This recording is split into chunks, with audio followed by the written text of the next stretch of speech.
بيزنك الله قبط يا بيزنك وعلو قبط وبركوه زمان بيزنك الله قبط يا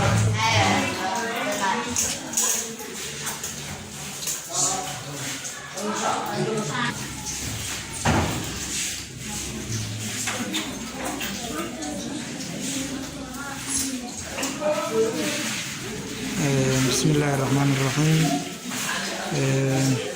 ساكو علي جري وقرآن نرددي سوينا سندوا القرآن يام ساكو قرآن قاسو جبتين ولا شان إذا الشغنا سو جبتين مراد كإلهي إلهي وسهله dhammaan markaas gacan iyo af shanqaraya wax kaloo shanqaraya ma lahan marka insha Allah way kala duwan oo idin soo doobi doonaan insha Allah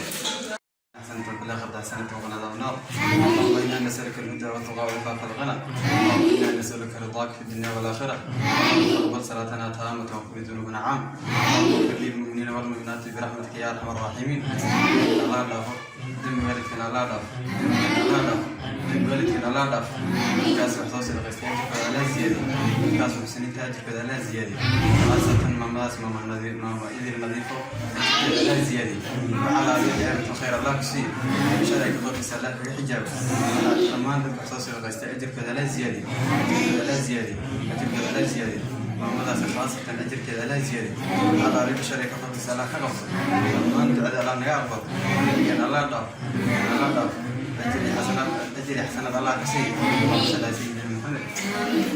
الحمد لله والصلاة والسلام على رسول الله saad nooga barateen maanta waa maalin khamiisa oo nooga barateen alaaba inay idin soo gudbino qoraacdii maxaa lihi jiray ilmaha ay subaxdii ay cuni jireen oo maalinta khamiista ahayd waa maalintii khamiistii saddexaad oo maxaa lihi jiray aan samaynayno barnaamijka qoraac walaalada tantiya ay u sameeyeen gargaarka agoonta charity waxaa maanta maxaa lihi jiray aan qoraacdii siinay ardaydii isugu jirtay agoon iyo danyar isugu jirtay maanta waxaa qoraacda soo baxsaday maama idil nadiifo maanta waxaan leenahay meeshaa ka soo baxisay jidal khalqad iyo kusiyo annagii dhammaan walaalaha maxaa lihi jiray tanka yar iyo awooma iskugu jirto oo ku hambay ku maxaa lihi jiray kusoo ducaynayno ilaahay maxaa lihi jiray lacagtaas maanta qoraacdaas ku bixisatay oo nin agoon oo danyar baahan qoraaca siisay oo xalidiisa aad ku dejisay lacagtaas meesha aad ka soo bixisay ilaahay ha ku siiyo bedel khayr qabo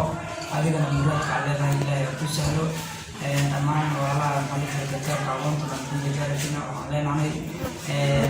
saa u garab taagantihiin maalin walba saacad walba isaga walba u garab taagantihiin walaalihiina danta yar oo iskugu jiraan agoon iyo danyar iskugu jiraan saa u garab taagantihiin ilaahay idinkana malaa'igta iyo ilaahay baa idin garab taagnaado insha Allah waxaan rabnaa inaan maanta annaga isku wada duuban aan usoo duceyno muraadka leedahay ilaahay aan uga barino maamo idil nadiifo oo maalinta muraad leh oo qoraacda noo soo baxsatay maama insha Allah waa kusoo duceyn doonaa ducadeeda ilaahay aqbal uga dhigi doonaa waana kuu soo diri doonaa insha Allah